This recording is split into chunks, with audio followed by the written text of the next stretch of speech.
Hola, todo el mundo, para cualquier persona que esté repasando a fondo para el baccalaureat o para quien simplemente tenga la curiosidad de entender cómo hemos llegado al panorama económico de hoy, esta revisión va a ser, literal, la hoja de ruta definitiva. Vamos a dominar los grandes cambios económicos globales que llevamos arrastrando desde 1970. Así que, sin más rodeos, vamos a meternos de lleno en esto porque tenemos un viaje histórico interesantísimo por delante. Pensemos un momento en las gigantescas protestas del 15M en Madrid allá por 2011.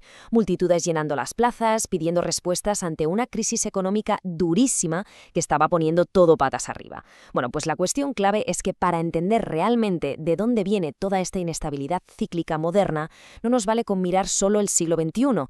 Tenemos que hacer un viaje en el tiempo hasta un punto de inflexión absoluto, una verdadera bisagra en la historia, la década de los 70.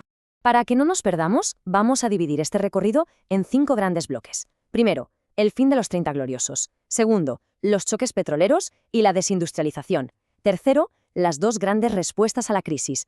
Cuarto, la aparición de un mundo multipolar. Y para cerrar, el quinto bloque sobre las crisis económicas cíclicas. Vamos a por ello. Empezamos con nuestro primer punto. El fin de los llamados 30 gloriosos, ese salto brutal desde los años de bonanza tras la Segunda Guerra Mundial hacia unos choques económicos repentinos. Y la verdad es que los datos históricos hablan por sí solos. De repente, a partir de 1973, hay un salto espectacular, una verdadera locura en el precio del barril de petróleo. ¿Pero qué pasó exactamente? Pues que la geopolítica chocó de lleno con la economía. Las tensiones de la guerra del Yom Kippur en el 73 y, unos años más tarde, la revolución iraní en el 79, llevaron a los países de la OPEP a dar un tijeretazo a la producción. Todo ese modelo occidental, que se basaba en tener energía baratísima para fabricar coches, calentar casas, en fin, para todo, saltó por los aires de la noche a la mañana. Y aquí entra en juego un término vital que hay que llevar sí o sí bien apuntado para los exámenes: la estanflación.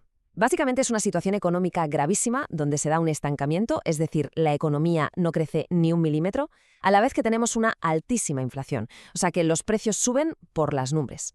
Esta mezcla tan tóxica paralizó casi por completo a las economías capitalistas desarrolladas. De hecho, era un escenario que los economistas de la época pensaban que era prácticamente imposible. Pasamos a la segunda parte, las crisis y la desindustrialización. Vamos a ver cómo estos impactos energéticos le cambiaron la cara por completo a las ciudades en Occidente. Es increíble el contraste cuando comparamos una fábrica siderúrgica a pleno rendimiento, como la del norte de Francia en su época dorada, con lo que quedó apenas unos años después. Puro óxido y abandono. Eso es exactamente la desindustrialización. Sectores históricos enteros, como la minería o la metalurgia, sencillamente colapsaron. Y esto no solo dejó enormes descampados industriales fantasma por toda Europa, sino que también creó el famoso cinturón de óxido, en lo que antes era el vibrante corazón industrial de los Estados Unidos. Imaginemos este efecto dominó, que por cierto es oro puro para tenerlo clarísimo en los apuntes. Todo empieza con un subidón del precio del petróleo, lo que dispara la inflación de golpe. Esto automáticamente hace que las inversiones caigan en picado y los beneficios empresariales se hundan. Consecuencia inmediata, la actividad económica frena en seco. Para intentar sobrevivir, las empresas empiezan a meter robots en las fábricas o directamente a deslocalizar y llevarse la producción a países con costes más bajos. ¿Y quién paga los platos rotos al final del proceso? Pues se genera un aumento masivo, tremendo y duradero del paro en las economías desarrolladas. Y así llegamos al tercer punto. Con el sistema monetario de Bretton Woods roto en 1971, desvinculando el dólar del patrón oro, al mundo no le quedó más remedio que inventarse modelos económicos totalmente nuevos para intentar salir del pozo. Ante semejante crisis mundial, el planeta se partió en dos con respuestas diametralmente opuestas.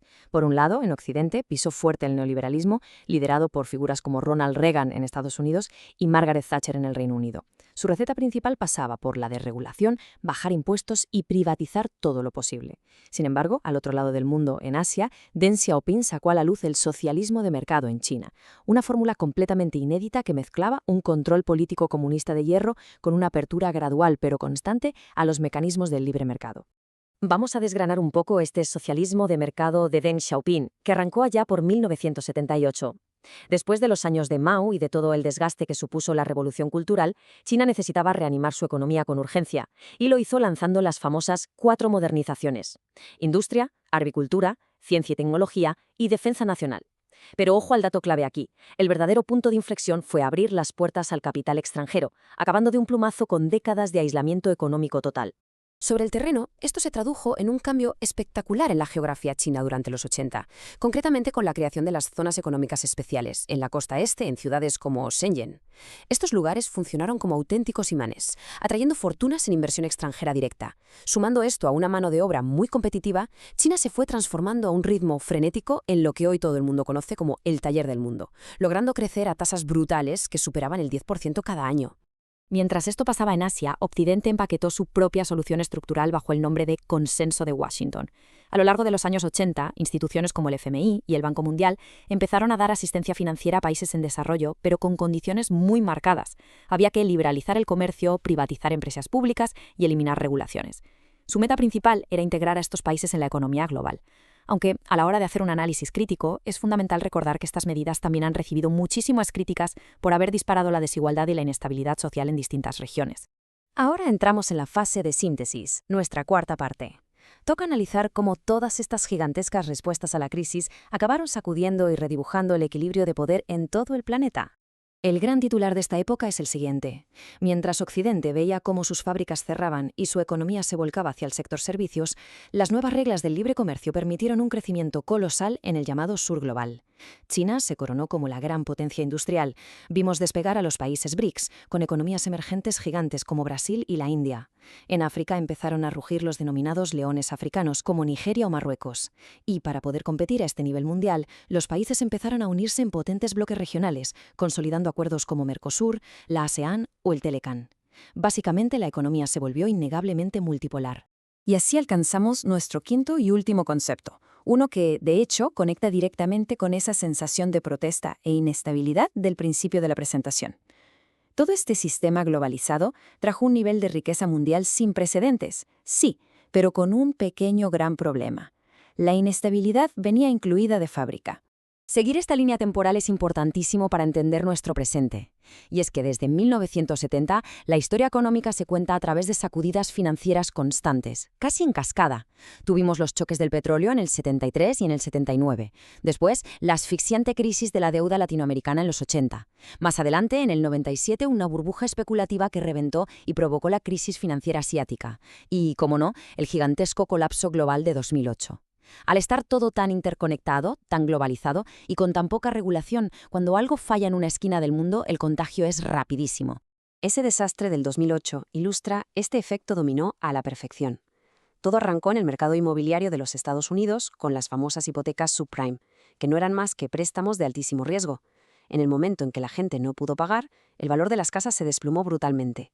Pero debido a la falta de regulación y esa interconexión total, bancos de todo el planeta ya habían comprado paquetes de esta deuda tóxica. Así que un problema puntual con las viviendas estadounidenses terminó infectando a todo el sistema bancario mundial, desembocando en la Gran Recesión.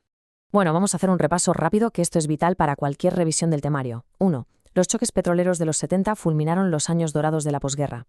2. La tremenda estanflación causó una desindustrialización masiva en Occidente. 3. Las dos grandes vías de escape fueron el neoliberalismo y el socialismo de mercado. Y 4. Toda esta apertura y desregulación nos ha dejado una economía global y multipolar increíblemente productiva, pero a la vez sumamente inestable. Entender todo esto es tener bien asentados los cimientos de la historia económica reciente. Y para terminar, nos queda una reflexión final absolutamente perfecta para debatir o desarrollar en un ensayo. A la luz de todo lo que hemos repasado, ¿creemos que la aceleración de la globalización genera, al final del día, una mayor prosperidad a nivel mundial o simplemente es la garantía absoluta de que vamos a seguir sufriendo futuras crisis cíclicas? Es un debate abierto y fascinante. Esperamos que esta revisión estructurada sirva de muchísima ayuda para la preparación de esos exámenes. Muchísimo éxito y a seguir aprendiendo, que entender cómo funciona el mundo es una pasada.